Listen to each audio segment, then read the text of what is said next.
Oh my goodness gracious, what is going down? Welcome to another episode of Beyond Sober. My name is Cody Rain, and I have no idea what I'm going to talk about today. I just decided to boot up the cameras, man. Sit down and go through some questions, right? There are thousands and thousands and thousands of people that are embarking on their recovery / sobriety journey, if you want to call it that. If you've been paying attention to my content lately, you know that I have this personal vendetta against the word sobriety. Sobriety isn't real. It's not real. You're either sober or you're intoxicated. There's no such thing as being in sobriety. There's no such thing as in, the frustration comes from people thinking that sobriety is like going to church, right? Just being in sobriety is like being in addiction. It's the same thing, man. And your brain doesn't know the difference. It really cannot tell that you are actively attempting to program it in a new way, or you're running the same old circles, doing the same old things, feeling the same old feelings, using different words. There's so many people who go like, well, I've been addicted and I've been dependent. I've been focusing on this, that, and the other, and it's consumed my life and it sucks and I hate it. The opposite of that must be the same thing committed to something that's better for me. So a lot of people go like, oh, you don't drink alcohol anymore, so you go to the gym? Yep, I got a full-blown addiction to the gym. You know why? Do you want to know what that is? You want to know what that's all about? Why is it that people that were dependent on a poison, on a substance, on a person, place, thing, idea, end up getting into physical fitness, end up running marathons, becoming addicted to all these other things that people want to give them crap about? It's because it releases the exact same serotonin, dopamine, oxytocin, dude, endorphins that the substance would. So this brings up this whole just crazy narrative, and I've been hearing it like banana sandwiches lately, talking shit, more shit, more shit, and a little bit more shit about people that identified as an alcoholic at one point. People that are actively calling themselves an alcoholic right now. People who are practicing the alcoholic behavior and don't have a dependency, but have taken on that identity. They're trying to use this tough love crap and go, well, the world's crumbling and you're choosing alcohol, and you're choosing alcohol over your family. You're choosing that substance over your friends. Shut the actual front door, dude. You know what? These people are surviving in the same ways that you are.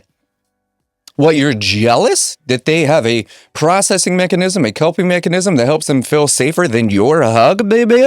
You're tripping, dog. That's one of the discrepancies. I got parents and friends and family members in my inbox almost daily. I just sent an email out today. Someone going, I'm trying to support my friend. I'm trying to support my daughter who's been addicted to drugs, finally got off and is now dabbling with alcohol. How do I support them? What do I do? What do I do? Here's the reality. Your love does not invoke the same chemical response that one sip of alcohol does. That's why it appears and feels like your child, your friend, your family member is choosing a poison over you. They're not choosing a poison over you. They're choosing a feeling over what you cannot provide. Your love isn't injected into their veins. Your love it doesn't have a flavor. Your love, your compassion, your curiosity, the density of your relationship cannot be infused into the cells of their body. You will never give someone a hug bigger than a bottle of Jack Daniels, dude. And it's unfortunate, but it is true. When you understand that, when you embrace that, when you allow someone to go, all right, they're choosing a feeling. If they were getting the feeling that I'm trying to provide them, they would stop chasing that feeling artificially. What is it that they're actually looking for? What is it that they're struggling with? Because from my perspective, as a friend, as a family member, I'm just seeing them drink alcohol. I'm just seeing them take that pill. I'm just seeing them in that relationship. But what, in the end of the day, what is it that they actually get that they're not obtaining anywhere else? Safety. The root of all addiction, the root of all dependency, the root of all addictive practices is safety. I want to feel safe. As a matter of fact, your love is a little too aggressive for me, and I don't feel safe. Your hugs feel conditional. I would rather take a hug from Jack Daniels than your crazy, just heartfelt interpretation of the love that I want. I don't want your love, dude. You're not even paying attention to me. There's a reason why I'm drinking. There's a reason why Jose Cuervo treats me better than your love ever will. As a matter of fact, now that you know that I'm drinking alcohol and that I literally live on another planet and I'm numb to everything that you're doing, why are you fighting so hard? This is for you. You want me to stop so you can feel a specific feeling. Hey, dude, it ain't about you. I thought you were upset with me because of my decisions, when in reality, you are creating a condition where I feel unsafe. Therefore, you're encouraging me to drink subconsciously. If your love was working, I would just stop drinking. If what you called love filled me up from the inside out, and I felt so full of joy and peace and just admiration and passion, I would stop drinking. But unfortunately, I'm numb. And unfortunately, this world and this society is a little too aggressive for my liking. The narrative, the words that people are using, the vibes that are out there make me feel unsafe. And you coming at me with all that love makes me feel less safe. You're driving me towards another drink. You need to chill the fuck out. These are conversations that a lot of people don't want to hear. They don't want to have them. There's countless human beings that feel attacked by the love from other people. And a very, very common phrase, okay? This happens to most people. You probably felt this, whether you were struggling with substances or you're just drinking too much or consuming or partying or whatever it is. When somebody says, hey, I need you to drink less alcohol, you have a problem, you're drinking too much. When someone is somewhat dependent or has a very aggravated, preference with alcohol, when you say that, they're not hearing, oh, you just drink a little too much alcohol. It's the alcohol. You totally forget that their personality is provided by alcohol. The alcohol is the reason they could tolerate your ass. The alcohol is the reason they can get to the next day. The alcohol is the reason they think they're getting sleep. For you to tell them to quit or to say that they have a problem is literally you saying, you are the problem. You need to stop being who you are. You need to change everything about you for me. And there's a lot of people that go, no, it's not about me. It's about them. They're hurting themselves. And you hurt yourself every day. You're just not choosing a poison. Where's the hierarchy in this? The reason I say this is because so many people that struggle with substances don't have a voice. They feel unheard, dude. They feel sane. I cry with homies almost daily, dude. All I do is meet with amazing people who are struggling with substances and are ready to do better. They're tired of the guilt and the shame and the pain. They're tired of being told that they are the problem. They're tired of being told that they are always going to be an alcoholic, that they are forever fucked, that they are literally the bottom barrel of society. Motherfucker, do you have any idea what it takes to consume a poison without dying daily, in, out, up, down, left, right, dude, and still get your shit done, and still get to work, and still show up with a smile, still pretend like they're okay, still get the kids to school, man, still make that paper, still hold down the house, man, still drive, still do all these things. You couldn't do it. If you had the opportunity to get anything you wanted and everything you ever wished for would show up at your door, but the only thing you have to do is live the life of an alcoholic, you wouldn't fucking do it. You know why? Because you can't hack it. You can't hack it. You're too cushy. Your life is too serene to be able to handle the detriments of literally infusing your brain, body, and cells with a literal neurotoxin, surviving those circumstances and pushing through the next day. You couldn't do it. You wouldn't do it. There's a reason for that. It's because you haven't been through the pressures of someone that's been struggling with a substance. When they say like you need to walk a mile, dude, you need to walk a few years. What we forget is that we're seeing people in a state of struggle after an entire life being lived. Here's what's interesting. When you add up every single thing that's ever happened to you, everything that's happened for you, and everything that didn't happen to and for you, guess what you get? You get you. You get you. You are the reason you are you. Outside circumstances presented some influences. Based on who you are when you interpreted that information, you made very specific decisions from a space of safety. You wanted to feel safe. You wanted to get through it. You wanted to be okay. You wanted to make sure that you had another day to live. So the modalities that you chose, if you're a healthier person, you chose water, you chose to cry, you chose meditation, maybe a little bit of yoga, you went for a walk, you cried with a friend. Other people in less fortunate circumstances felt like the world was going to implode. It felt like that bill was going to be the last bill they were ever not going to pay. It felt like the paranoia was creeping in and they were one awkward dream and some bullshit coming away before they took themselves out. They chose to numb that feeling. They chose to feel safe again. You're fucking welcome. You're welcome. You're welcome. All this rhetoric, dude, talking shit about people who are choosing substances, like there's this hierarchy of shit. I promise you, dude. I promise you. The people that have altered the state of the world, the people who have made revolutionary movements like Reign and Beyond Sober, the people who have literally impacted society to the umpteenth degree struggled with addiction. They struggle with dependency. Some of your favorite fucking celebrities, dude, have been through shit on an emotional, psychological, physiological, physical level that you will never understand, you cushy bitch. And thankfully, that's where the respect comes in. When you go, oh shit, I can't relate.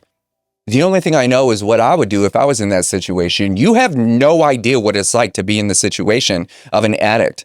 You've never been there. This is why so many people that I've personally worked with have been to AA, it didn't work. Went to rehab, it didn't work. Went to the hospital, it didn't work. Went to a therapist, it didn't work. They talked to a psychiatrist, it didn't work. You want to know why?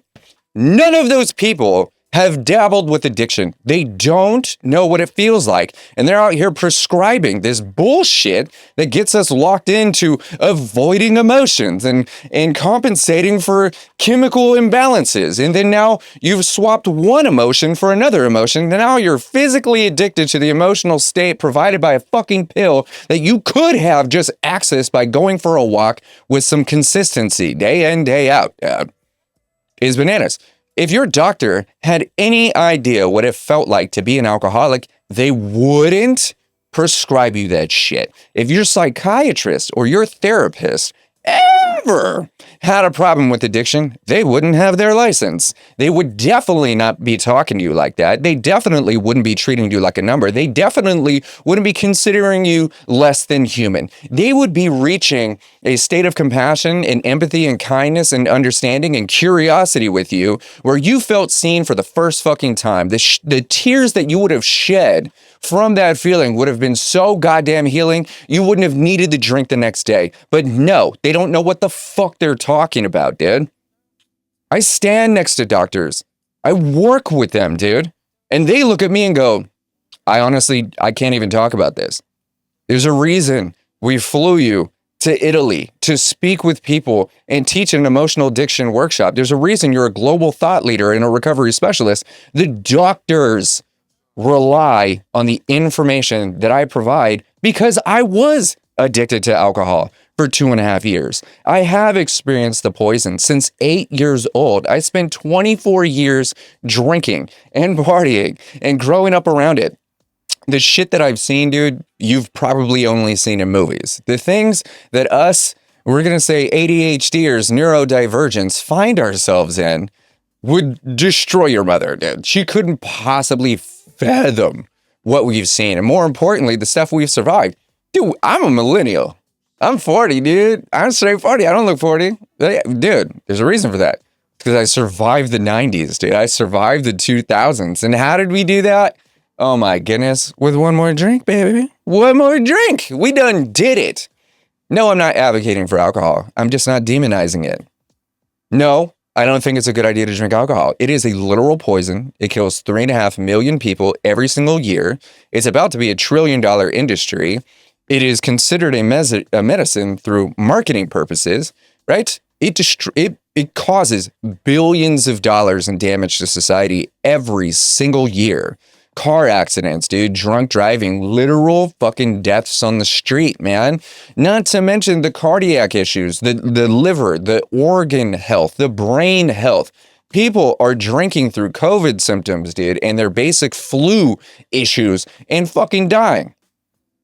It directly contributes to a majority of the world's misery. Yet it is only $10. Only $10. Have you heard about Feel Good? Whatever that drink is over at the gas station.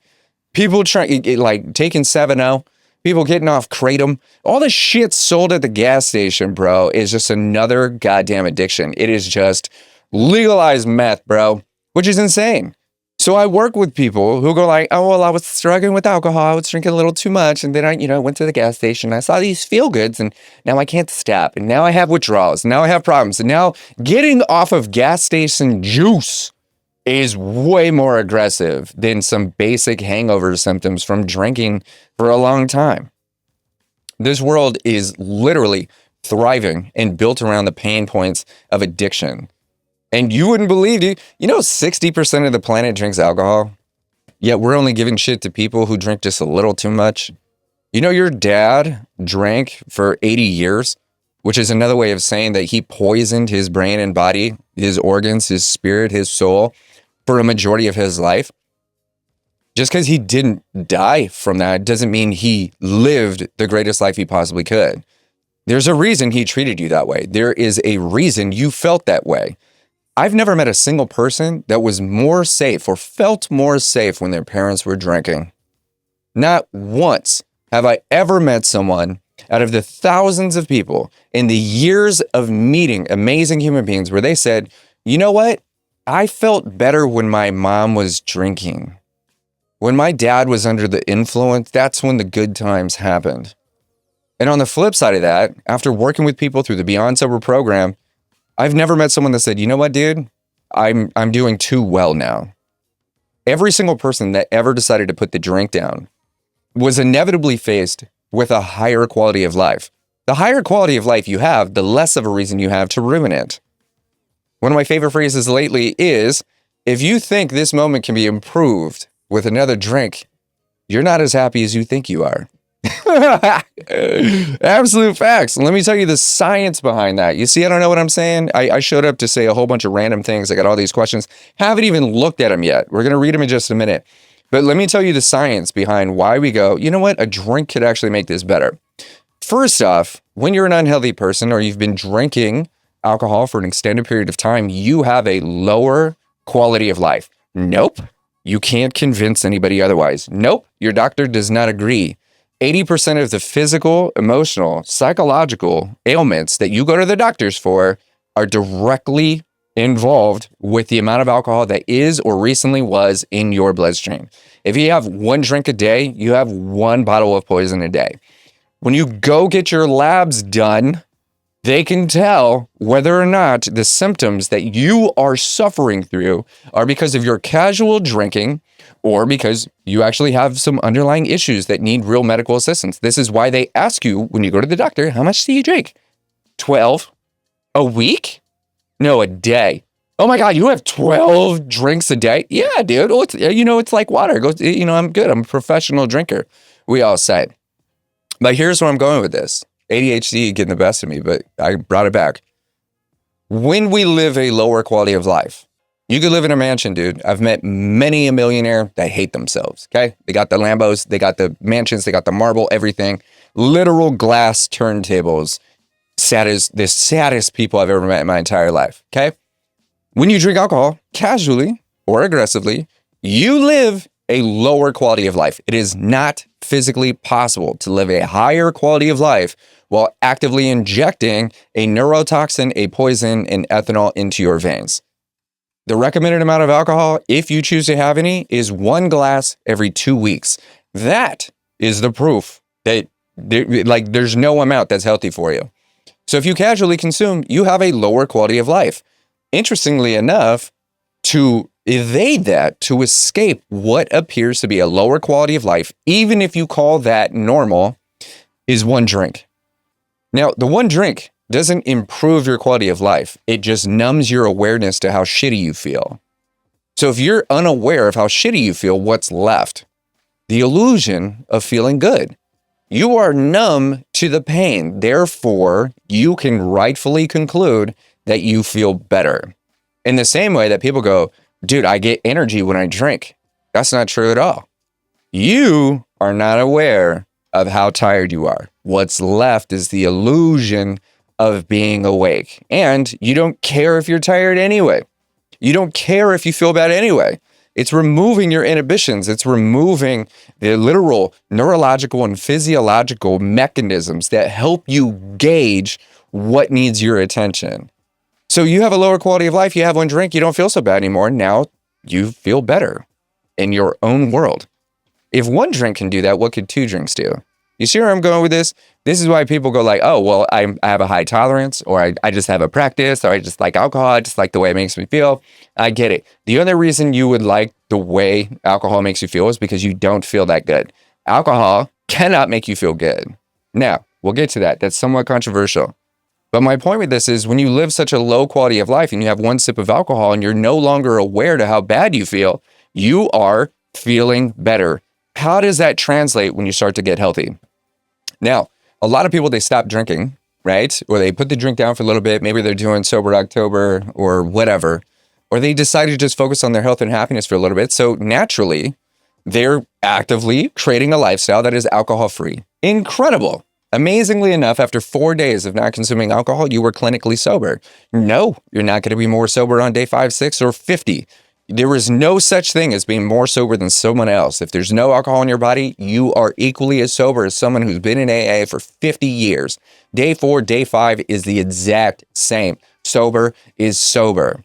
Now, when people stop putting that poison in their body, they get back to zero, okay? 0 point is like 95% of the planet. Just because there's no toxins and poisons or minimal toxins and poisons in your body does not mean you're happy. It does not mean you're healthy. It does not mean you're more successful. It does not mean you're thriving. It doesn't mean you're evolving. It doesn't mean you're growing. It doesn't mean you're changing. It just means you're the exact same person minus the poison. A lot of people are afraid of that because they don't like who they are without alcohol, because alcohol is providing them the illusion of a life worth living. Not only that, but it's providing their personality. So without their personality and the illusion of a life worth living, who are they? They hate themselves. So getting back to zero, depending on how healthy you are, is a miserable journey or it's not so bad.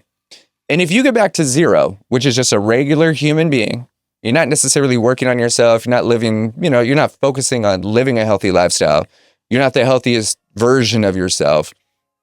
At that point, a sip of alcohol could once again give you the illusion that you're doing better. This is where the pink cloud happens. People go, I feel so good. Good enough to drink. Interestingly enough, this is how the cycle continues. But my point with this is just getting back to zero is a good starting point. It's what you do after that that determines whether or not you're ever going to have another drink. More importantly, whether you're ever going to crave another drink, whether you believe alcohol is going to give you something you don't have access to. So now that you're at 0 point, there's no alcohol in your body, you're doing okay.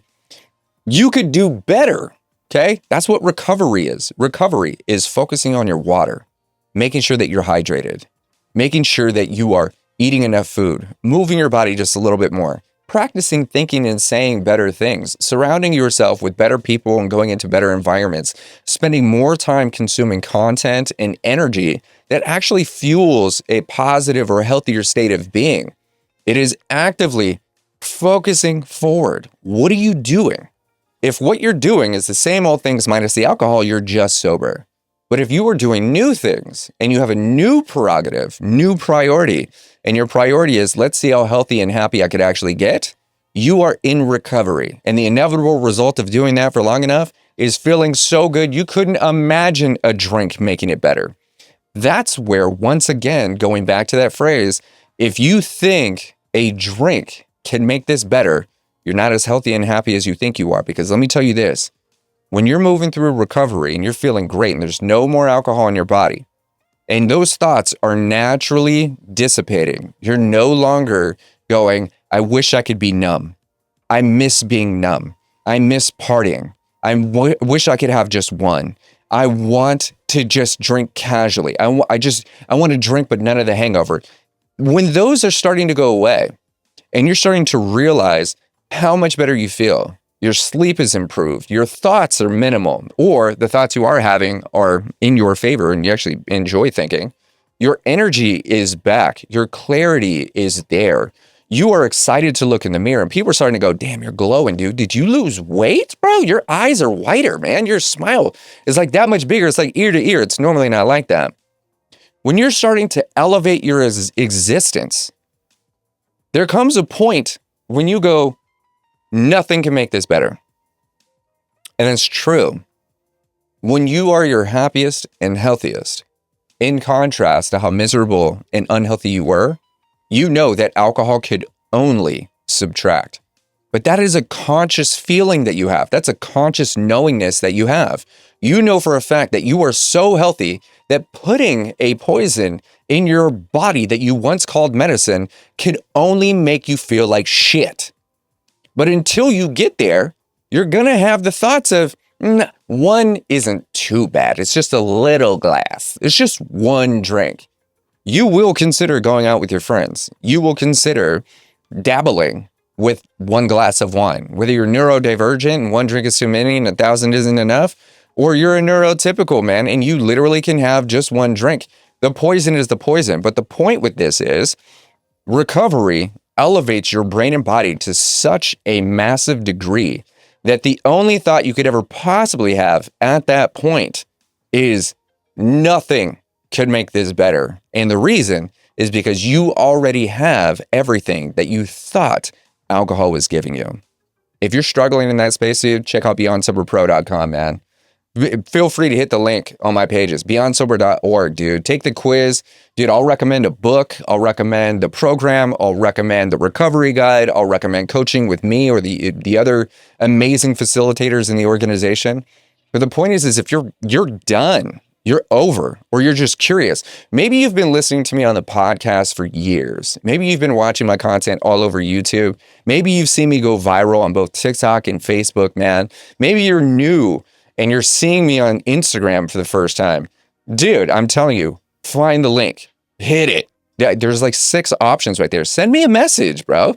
I'm sitting in the podcast studio right now, dude, right next to like 5 machines. All I do is stay connected. 90% of my day is just responding to messages and helping as many people as I possibly can. Not only do I meet with everybody inside the Beyond Sober program, when you sign up, we meet. We meet like 3 or 4 times, dude. We'll meet as an introduction. I'll send you a progress report link after you're going through the program and reading the book and putting some things into play. We'll meet up again and see what adjustments need to be made and how you're doing. And then if you decide to graduate through the program, we'll throw a graduation party after I give you a certificate of completion and graduation, dude. We'll meet numerous times, bro. So I'm telling you, if you've made it this far and you're ready to evolve, not just I want to get sober, I just want to quit. You're ready to evolve into someone that never has to think about not doing something again. You know where I'm at. With that said, I want to answer some questions that I've received, some notes that I've taken, and more importantly, kind of get in flow with the realities in these circumstances. I want to shift these perspectives. And if you could see this, if you're watching the video, the tattoo on my neck says perspective. Life is all about perspectives. It's about how you choose to look at something. Wayne Dyer says it best. When you change the way you look at things, the things you look at change. That includes you. That includes your reflection. That includes your environment. That includes every single aspect of your life. With that said, I do have a question. These are all very, very powerful. Why do people with addictions believe they're stronger when most of them, I take that back. Why do people without addictions believe they're stronger when most of them couldn't handle feeling what an addict faces daily without breaking? Why do people that don't have an addiction or struggling with substances think they're better and stronger than someone who's actually surviving? The reason for that is they wholeheartedly believe that someone that is dependent on a poison, on a substance, or has a negative modality in their life to get to the next day is weak. What do you mean you can't handle being raped? I got raped and I didn't take drugs. What do you mean you can't handle losing your house? I went into bankruptcy and I just, I just talked to a therapist. You understand that humans are vastly different. And a majority of the people who struggle with alcohol specifically are on the spectrum. You understand that neurodivergence, ADD, ADHD, make you 10 times more likely to develop an addiction to alcohol? That's crazy. I was diagnosed with ADHD after my heart stopped and my liver failed when I was 32. I barely made it to 33. But we look at people who are struggling with substances and go, they can't hack it. They're not good enough. If they were stronger, they wouldn't have chosen that. That is so psychotically insane, dude. To assume that someone who's choosing a poison, choosing a substance, is less capable than you is bananas. Now, someone on a substance obviously is going to be impaired enough to not want to drive a car. But why would they be doing that in the first place? Why would their life be in such unique circumstances where a substance is actually a, pretty genuine solution? The amount of pain that someone goes through, dude, is equal to the amount of substance they choose to consume. The amount of substance they choose to consume is equal to the amount of safety they prefer to feel. So many people actually have something going for them, and those people look down upon those that don't. I had a family. I don't. I had money. They didn't. I had support. They don't.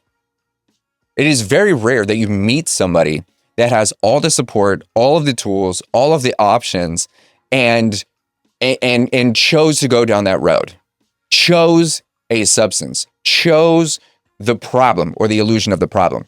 Now, working with people throughout the years, I've met many people that had the perfect parents, that had all the money, all the support, and they also struggle with BPD.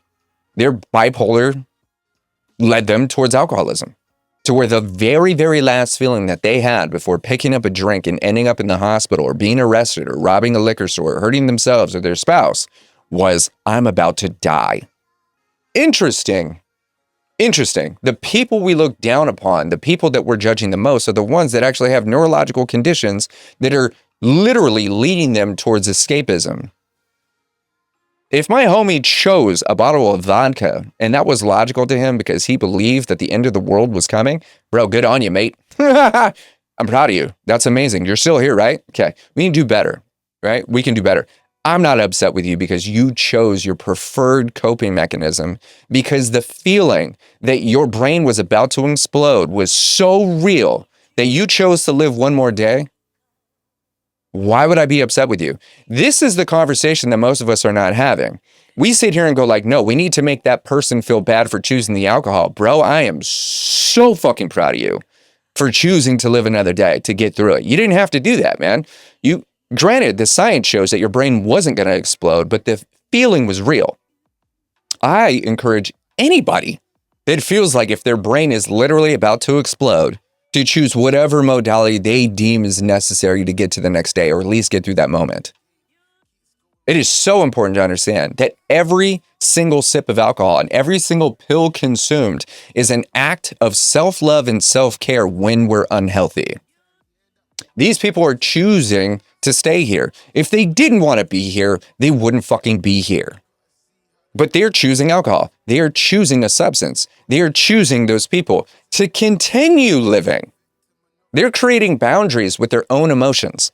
A boundary is there so we can continue the relationship. If you start saying certain things, I'm like, hey, dude, if you keep saying that, if you keep doing that, I'm going to have to, disconnect from us. We can't be cool, right? That's a boundary. When you cross that boundary, I already gave you the ultimatum. I told you what was going to happen. You done crossed it, so peace, blocked. The same goes with the brain. We create boundaries for ourselves going, hey, brain, if you continue making me feel like I'm not good enough, I don't have enough, and I'm not doing enough, I'm going to consume this substance. I'm going to find a way to feel the way I prefer. And guess what happens? Through no fault of their own, the chemistry in their brain shifts, their environment becomes a little bit more aggressive, their hormones start to dysregulate for whatever reason, their nervous system starts to activate via trauma, and the brain literally crosses a boundary.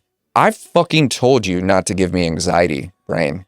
And here you are, giving me anxiety in the middle of a grocery store. I'm just trying to buy some M&Ms. What the fuck? I told you that if you did that, I was going to drink. And here it is. Here it is. And then we drink. There's nothing wrong with that. But that is an issue because that's not a healthy way of processing anxiety, processing hormonal imbalances, processing feelings. But we get good at anything we practice. Okay? This is why people, including myself, say I'm a professional at drinking alcohol. I used to say that. I said that every day. I get paid to party. I'm a professional alcoholic, dude. Actually, I never called myself an alcoholic. I'm a professional drinker is what I said. But here's where I'm going with this. We continue to try and make people that are doing things that we would never choose to do on purpose feel bad about getting to the next day. That's crazy. You want to know one of the main phrases that I hear? I've been hearing it for years, okay? Someone shows up and we meet, and there's a lot of anxiety when we first meet. I'm going, hey, dude, what's up? And they're like, oh my God, I'm meeting a celebrity. Oh my, I don't know, what do you want me to say? I'm like, dude, I'm just a guy with two hats, man. We're just chilling. You tell me, okay, where are you? Here's your options. You can tell me about who you think you are. You can tell me how you got here. You're trying to paint a picture that I'm just going to have to believe about what you've done wrong and all the things, or you could tell me where you're at. You can tell me who you are right now and what you're working towards and what we can do together. And so many of these people are literally just trying to paint this picture of all the problems, of all the substances, of what they've done wrong, of what was hurting, of what is going backwards, of what doesn't make sense, of what other people are saying. And they have this identity that they've landed on, which is alcoholic. I'm just going to point this out. My brain was going somewhere. My ADHD got the best of me. I got way ahead of myself. So I apologize. I will probably cycle back around to where I was going with that. I love it, dude. I love it. See, I got to call my ADHD out. I got to like, bro, can you stop doing that? See, I'm not talking to myself. I'm talking to the ADHD because it's getting the best of me. And I'm an external processor. And if you've ever watched me live on TikTok, you know that, like, I'll do that and I'll sit there and then I'll ask, I'll be like, hey, what was I just saying? My brain just like went way down this rabbit hole. I think I blacked out into what happened. And then my brain, as I process out loud, it kind of cycles back to what I was just saying. Anyway, with that, because I forgot what I was going to say, I apologize. I'm going to move on to another question. What's the real damage caused by tough love, and how has it shaped generations of people into believing punishment equals healing? Dude, there is no such thing as tough love, bro. There's either tough or there's love, especially when it comes to alcoholism. You think that yelling at someone who's drinking alcohol a little too much is helping them feel what is necessary to make positive changes in their life. You think calling them an alcoholic is the appropriate way to get them to wake up to their circumstances. You don't fucking think they know that shit. You think that berating them with your feelings, with your actions, with your preferences, and comparing them to other people is helping them get better. It's giving them another reason to drink. There's tough, okay? You know what's tough, dude? Tough is what we're surviving every fucking day. Do you have any idea what it's like to wake up, think about alcohol, take 2 or 3 shots just to stop shaking, dude? That's pretty tough. Some people call that a bitch move. But that's badassery, especially when you have a dependency. You know what's tough? Choosing to survive another day, consuming a neurotoxin, and showing up with a fucking smile. You're welcome. That's tough, dude. You know what love is? Drinking water instead. Love is far more important. Oh, I just remembered what I was about to say. I wish I had notes, okay? I remembered what I was about to say. Cycling back. Thank you for sticking with me. Cycling back to the people that I meet with every day on Zoom. You know what they need to hear? You know what the most common thing that they say is at the end of the appointment? There's the beginning where there's full anxiety. They're telling me their story and it is tear-worthy. It's horrible. They're holding back. And at the end, it is shoulders back, smiling, laughing, literally giggling. eyes wide. And what they usually say is, I'm excited. I'm excited. I love that you're excited, because when you're excited to take care of yourself, you're excited to heal, you're excited to grow, dude, the thoughts of ruining that just disappear. My mission as a thought leader and a recovery specialist is to make sure that you're fucking excited about living. If just the thought of getting better gives you excitement, dude, you're already way further than you think. If just having a conversation helps you feel like you're in the right place, doing the right thing, feeling the right feelings in all the right ways, you are absolutely killing it. So when I'm working with someone, I am praising them for how badass they are. You consumed an entire gallon of alcohol this week and you're not in the hospital? God damn, that's badass, bro. Don't do that again. That's insane. You're actively hurting yourself, dude. This is a real problem. We need to practice drinking less alcohol or none at all. Here's a blueprint. Let's focus on this for a little bit and see what happens. If doing this, that, and the other doesn't get you better results and you don't love yourself a little bit more as a human being, you can blame it on me, dude, and we'll go right back to drinking that gallon. But dude, that is insane. I met with someone yesterday who dabbled with heroin for like 11 years, dude. Now he has an upholstery business. He's got numerous vans, employees, dude. He's married, he's got kids, he's got all this stuff and still feels like he has to do work. Dude, he did the work. He went to the rehabs. He did the detoxes. He went to the hospital. He kicked heroin. He kicked alcohol. He did all these things. Bro, you're allowed to be happy. It is me encouraging these amazing human beings that feel like at the best, when they're doing their best, it's still not enough. You are enough, man. You've done enough. You have enough. You've struggled through the pain, through the poison. You've created purpose, even through the misery, dude. You are struggling forward in ways that most people that don't drink couldn't fucking imagine it. Those people don't know what it's like to debate suicide and still keep on going. Those people just had a bad day.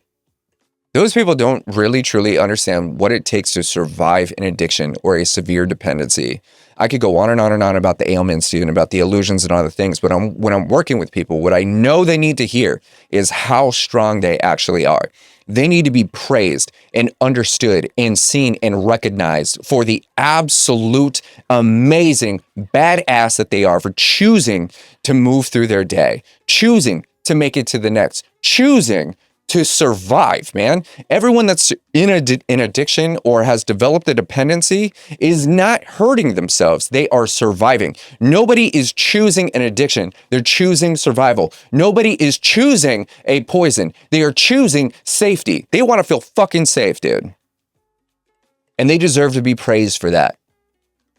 What I've learned over the years is that if you can help someone activate a sense of purpose and help them recognize their strength, they will convert the strength that they have in hurting themselves into healing themselves. But tough love, this is where it cycles back, doesn't work. I'm not out here talking to people who have been struggling with dependency for 20 years going, hey, bro, you need to quit being a little bitch. Yeah, that's bitch moves, bro. You're not good enough. That's why you need to go into a room. You need to read a fucking book, hold some hands, dude, and devote yourself to God, bro, because you ain't shit. That doesn't work. That's what their mother is saying. That's what their friends are saying. That's what society is saying. But I know for a fact that the people that are struggling, the people that have developed a dependency on alcohol or any substances are some of the most badass, influential, dude, highly intuitive, strongest motherfuckers on earth, dude. They are capable of moving mountains. They are capable of committing to struggling. They are capable to committing to suffering, and they will suffer day in and day out for years and years and years. And guess what happens when they take their life seriously? They build businesses that change the world.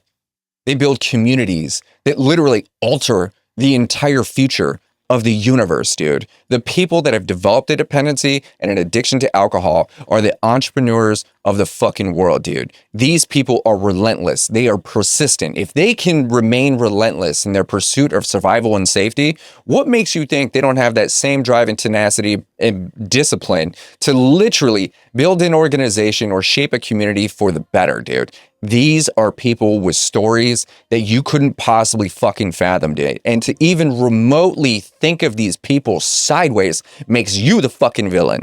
Stop giving these people another reason to drink, dude. How about you just be a decent human?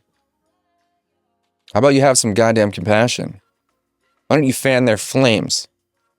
Why don't you stop being a dick to the people that need love, bro? You think talking down to someone that's struggling with alcohol and addiction needs to hear how horrible of a person they are because you are feeling some kind of way? Fuck you. That is the opposite of what they need to hear.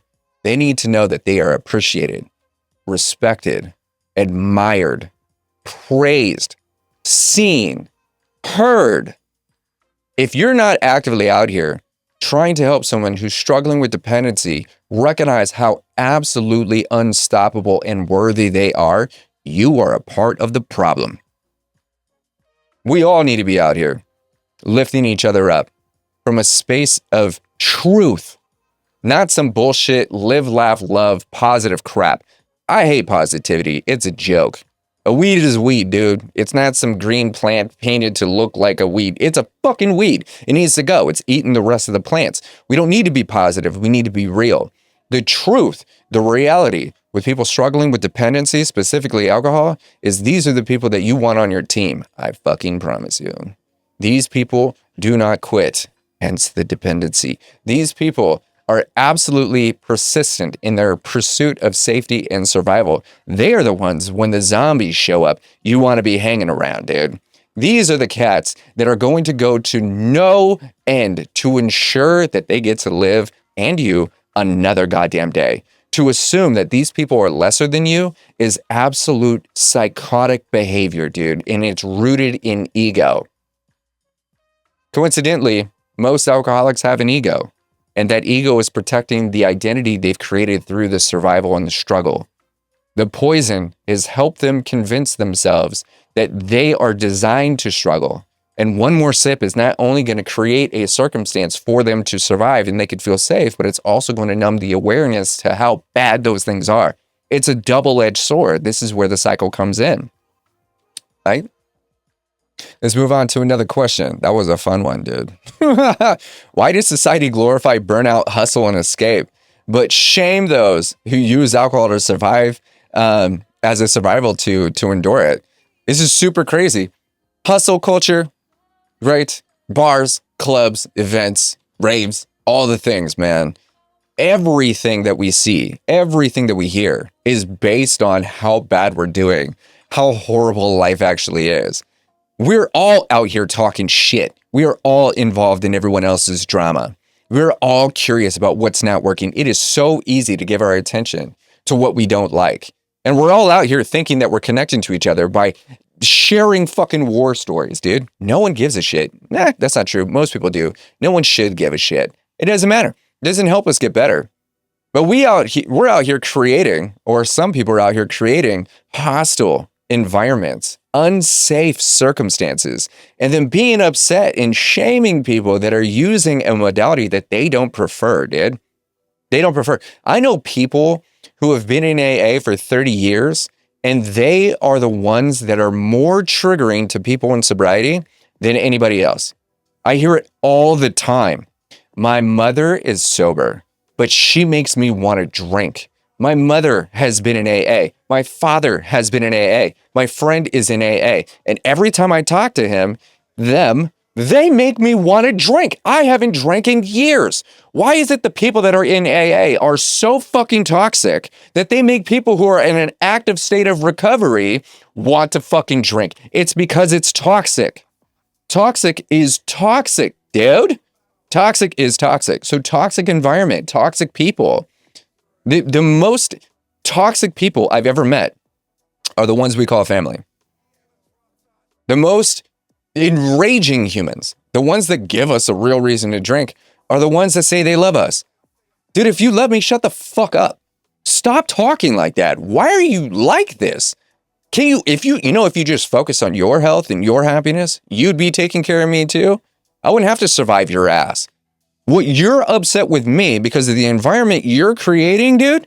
Why do you think so many women become alcoholics surviving their narcissistic alcoholic husband? Why do you think women, more often than not, have a drinking problem when they are surviving narcissistic abuse? When the man or when the other person has an alcohol problem or consumes alcohol to an excessive degree, the other partner, usually in an attempt to save the relationship, ends up drinking or consuming more of the toxin that's destroying the relationship just to preserve the illusion that it's doing better than it actually fucking is. That's crazy. So to assume or to make someone feel bad for choosing alcohol when society literally promotes it daily, you can't go anywhere without seeing it. It used to be prescribed by doctors. They'd go, use some whiskey. A toothache, whiskey. You know what I'm saying? Abortion, whiskey. They used to recommend this shit. Yet, it is one of the only things that literally is destroying society as a whole. It is open. Gas stations are open when a pandemic happens because it's a medicine, dude. To make someone feel bad or to use that tough love or anything like that, or to make someone like try and think twice about their choices for any other reason other than they deserve to be happier and healthier and life isn't as bad as they're perceiving it to be, is fucking insane. That's toxic. It's toxic behavior. I wouldn't say that that's a toxic person, but I would say that they are practicing a level of toxicity. And it's more toxic because of two things. Either they agree with what they're saying and want it to be toxic, or even worse, they don't know what they're saying and don't realize it's toxic. Oh my God. That is horrible, dude. Here's another question. How does labeling someone an alcoholic trap them in a lifelong identity they've already outgrown? I'm fucking telling you this, dude. I have a program called Unlabeled Recovery. When you call yourself an alcoholic, guess what your brain believes? Believes you're an alcoholic. Now, I want you to think about this. Think about this. Think about your friend that's never had alcohol or doesn't consume alcohol. Think about your kids, right? They've never had alcohol. They've never had a problem. Imagine what would happen or how they would feel if you started telling them that, hey, when they come in the house, they need to first off say, I'm an alcoholic, and then proceed with taking their shoes off. What do you think is going to happen? Their brain is going to start indoctrinating itself with that information. Just calling yourself an alcoholic. Labels, it creates a limitation. Just saying that you're an alcoholic, identifying as an alcoholic. More importantly, when other people call other people an alcoholic when they don't have an addiction or a dependency, it gets the brain to accept the information. Once the brain starts to accept the information, it attempts to make it true. It wants to live out the label, the identity. You got to remember this.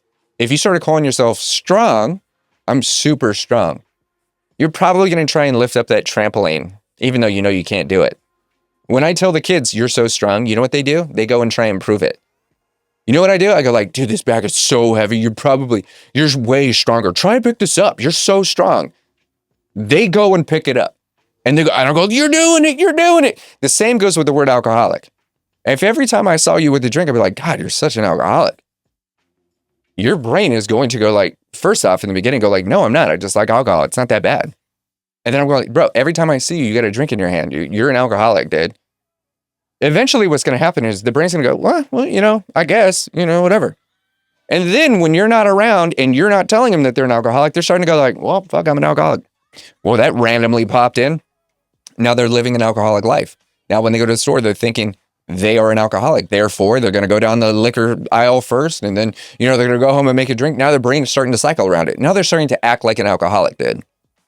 The same works with the words good person. Dude, you're a good person. You start acting like a good person, especially when you're not feeling so well. Dude, you're healthier than you think you are. Your brain starts to accept that information and go like, well, I'm not as healthy as I thought I was, or unhealthy. I actually do make really good decisions. You see how the brain just accepts the information, right? So when we start calling people alcoholics when they don't have a dependency, when we start saying you're a fucking alcoholic because you have a high tolerance, you drink every single day, you've been drinking for 20 years, dude. You could outdrink every single person that I know, man. There's not a day that goes by when you aren't considering alcohol. You're a fucking alcoholic. You have a problem. You see how that becomes a real issue, even though the definition of an alcoholic doesn't apply to this specific person? They start making it real. And then in turn, what happens is the brain goes, oh yeah, We want to drink because we're an alcoholic. In the same way that I'm going, I want to lift up a heavy dumbbell because I'm a gym rat. I'm in the gym every single day. That's what I love to do. So when I'm not in the gym, guess what I'm thinking about? Probably the gym. I'm not an alcoholic. So guess what I think about when I'm not drinking? Not alcohol. I don't drink. I don't have a problem. I'm beyond sober, dude. Not an alcoholic, never was an alcoholic. And even if I was, I'm not now. So just utilizing and hanging on to the word alcoholic literally programs them to act as such and defend that identity. This is where the phrase, once an alcoholic, always a fucking alcoholic, is one of the most detrimental things you could ever fucking say to anyone, especially if they're struggling. Why would you try and paint the fact that they are diseased and forever fucked? Why wouldn't you try and give them some hope? Why wouldn't you lead the way? Why wouldn't you be saying things to them to help them go, yeah, you know what, dude, you've been struggling with this a majority of your life, but this isn't your forever. You are stronger than you think you are, bro. You're not an alcoholic. As long as, if you stopped acting like one, you'll stop being one. But you have to do the opposite first. Alcoholics aren't paying attention to their health and their happiness. But if you do, you'll break that addictive cycle. You'll break the neurological and physiological dependencies on the poison, and you'll evolve into someone that has everything that you think alcohol is giving you. Just because alcohol is going to impact someone if they choose to have a drink and they once had an addiction doesn't mean they're going to reactivate that addiction.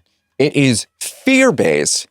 The least scientific shit you've ever heard. The only time someone is going to go back down an addiction is if they still have an addiction. If you break the addiction, no, it is not an inevitable truth that they are going to reactivate that addiction. Certain substances have a higher risk, but why would someone who broke an addiction to a substance dabble with that shit later anyway? They wouldn't. But if they do, it's because they're not as healed as they thought they were. They got some work to do. But to make them feel bad or to label them or to go, see, I told you that you were going to have a drink. I told you that you didn't have what it takes. I told you that you were going to relapse. I told you were going to fuck your life up. I told you. What is the point of them even trying?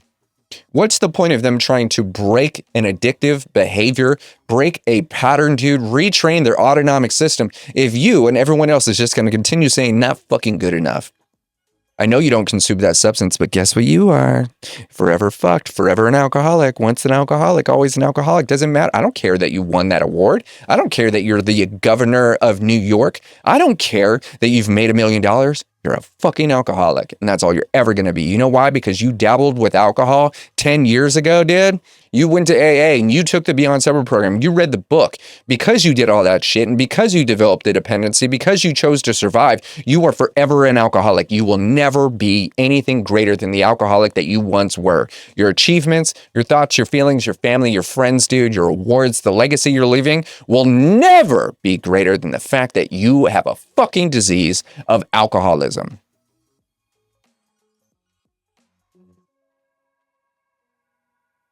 That's insane. This is why people drink. Might as well, right? Why not? It's just hurting me. If these people gave a fuck, they wouldn't talk to me like that. But you know what? People are going to be people. With that said, I'm going to close out. That got heavy. That got me passionate. Thank you so much for listening to another episode of the Beyond Sober podcast. If you haven't connected with me already, feel free to check out the website, dude. BeyondSoberPro.com or BeyondSober.org. They both go to the same places. Feel free to send me an email if you want to contact me directly. You got some questions, I'll get back to you almost immediately. Cody@Rain.com, RVYNE.com. Check out Rain.com, RVYNE.com, man. Coaching. You want to put me on a podcast, man. You want to record some content. You want to collaborate. You want to work together. You want to jump into the program, dude. You want a copy of the book, whatever it is, man. Feel free to reach out. Feel free to connect. I promise you this, man. If you're watching my content, you're listening to this information, you're already further than you think. It takes an incredibly passionate and humbled human being to alleviate the state of embarrassment and secretly listen to some guy that once died from alcohol in an attempt to improve your own quality of life, man. You are leading the way. I admire you, dude. I respect you. Take this information, apply it in one way or another. let the truth that I'm speaking be a fuel for you to take care of yourself for one more day. If you could hurt yourself one more day, you can heal yourself one more day. And I promise you, you're going to get good at anything you practice. So my question to you is, what are you practicing?